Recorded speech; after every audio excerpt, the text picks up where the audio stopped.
four-time Mr. Olympia Jay Cutler. Welcome to my channel, Jay Cutler TV, and make sure to stay in tune with the newest and updated videos. Subscribe below, guys. Thank you so much for following along.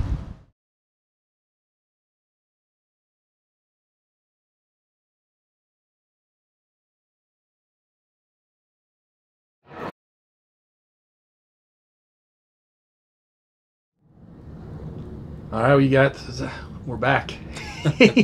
Not fully back, but 50% back. We're back on the show, but not at Gold's just yet. Big E, so first of all, I want to say thank you for the very in-depth interview you gave. I think a lot of people were very happy to hear from you directly, and also very thankful for you to be so open and honest about what happened. And I'm sure you got some feedback on your page as well. But people are really happy you're still here, and also very grateful for you to share your story. So I want to say thank you for that. Well, I thank you for doing it with me, and I thank everybody out there who did make comments on my page. Who not only on my page, but through private message, emails, texts, and everything. Everybody's been so incredibly supportive, so encouraging, and giving me a lot of positive vibes. And I think they're appreciative of the interview. So I thank them for watching, taking the time. I know it was long. Everything is going okay with my recovery right now. Still getting back into things slowly, and as you can see, we're here on my patio here at my apartment, so we're taking things one step at a time. But we're here to do some Ask Merlin questions, so we are back in a sense. Awesome. And, next week we'll be back in Gold. So very cool, very cool. Luckily, you have a really good gym here, a little private gym at your place, which is a full gym. It's awesome. We call it the Merlin Dungeon. Yeah. So it's a good place to start. Yeah, I just want to go back. Cautiously with my lifting, and just exercise very, very lightly. Get my cardio up. I'm doing a lot of walking, just to obviously make myself feel better. That I feel okay. I want to get my heart pumping a little bit, but feel comfortable with it. It's a very scary thing to feel your heart pumping after you've had a heart attack. It's really strange. A lot of psychological issues that come with it. But I'm getting my confidence back, slowly but surely getting back to exercise. I'm eating very, very well, and I've started on a regimen, vitamin, amino acid, herb regimen, developed by a good friend of mine, another friend named Eric, who he's kind of become an expert in helping to heal a lot of diseases and all kinds of problems with the body through natural means. And he put me on this full regimen, which I'm working on, which is meant to actually strengthen my heart, help clean out my arteries, and get my heart back up to full capacity. So I'll be doing that for the next 2 months now, and so I'm feeling okay and getting things going. Can't wait to get back to Gold's Gym and get back to myself. But this weekend is the Legions. You're gonna go there? I'm gonna go to the Legions this weekend. Awesome, yes. Awesome. Everyone's can't wait to see you. They keep telling me, I go, I go this year. So Luca, everybody. It'll be like my first public appearance. I know, exactly.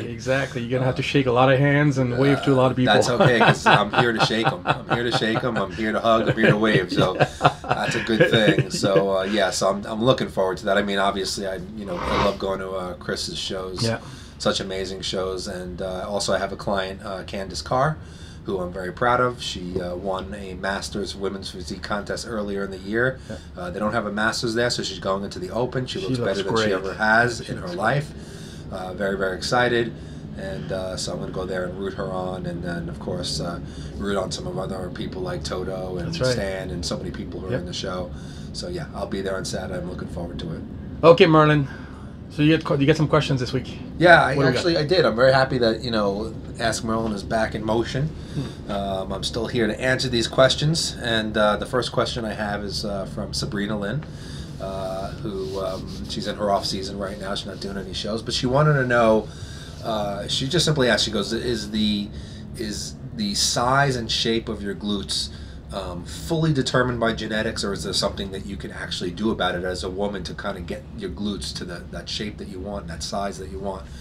And very simply, a lot of what we are physically is all about genetics, in terms of the fact that we all have what I like to call our own genetic roadmap in our body. So we do have a certain predetermined shape to our muscles, a certain predetermined potential for size and then it's up to us through working out to help bring out that potential. Obviously, you're not going to really see what the potential is until you start working on it, because if you didn't, then your body would just go by its normal, whatever look it's meant to just have just through normal activity.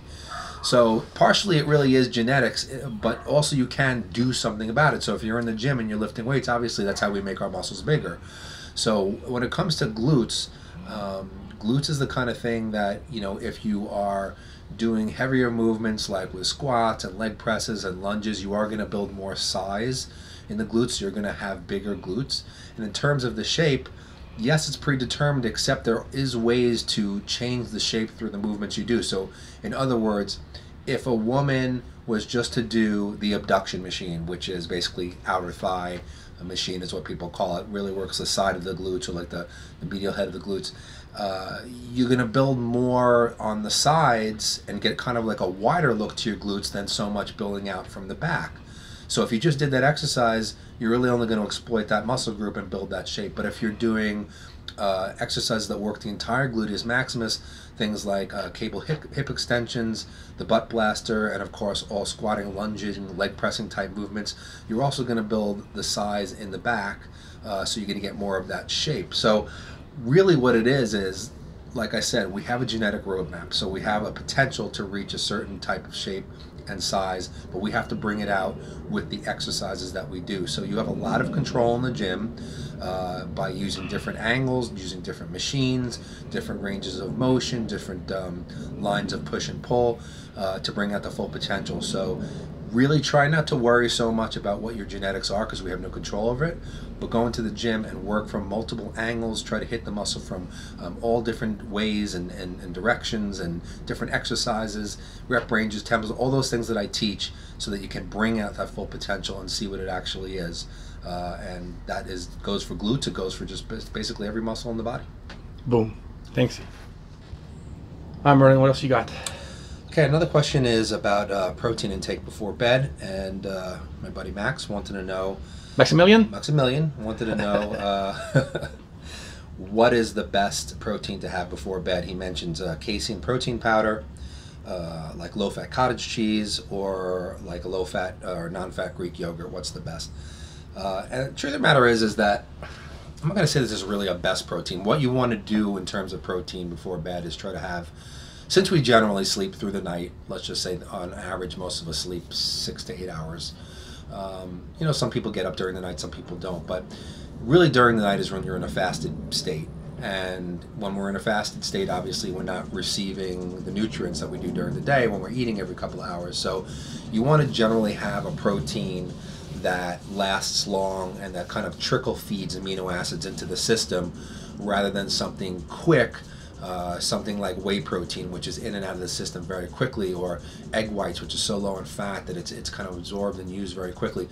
So the proteins that you mentioned, the different proteins you mentioned, all have a casein protein in it, which does form kind of like a bolus in the stomach, and then releases amino acids over time. So 4 to 8 hours it could actually release amino acids over. So that's the best kind of protein.